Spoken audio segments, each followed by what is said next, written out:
বাংলাদেশ ক্রিকেটে একটা সময় নির্ভরতার এক নাম ছিলেন মাহমুদুল্লাহ রিয়াদ, কিন্তু তার ক্যারিয়ারের একটি বড় গল্প লুকিয়ে আছে ব্যাটিং পজিশনের অনিশ্চয়তা ঘিরে।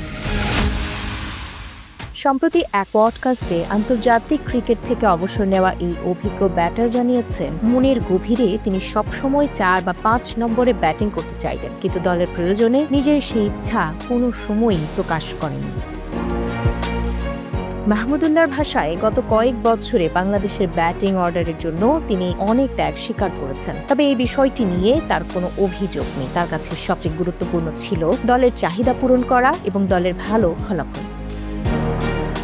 রিয়াদ সেই পডকাস্টে এমন অনেক কথা প্রকাশ্যে আনেন যা তিনি আগে কখনো কাউকে বলেননি। রিয়াদ বলেন, অধিনায়করা যখনই ব্যাটিং পজিশন বদলাতে বলতেন তিনি সহজেই তা মেনে নিতেন। বিশেষ করে মাশরাফি বিন মুর্তজা যখন বলতেন আজ তার 4 নম্বরে, কাল 5 নম্বরে কিংবা 6 নম্বরে নামতে, তখন কোনো প্রশ্নই না করে রাজি হয়ে যেতেন তিনি।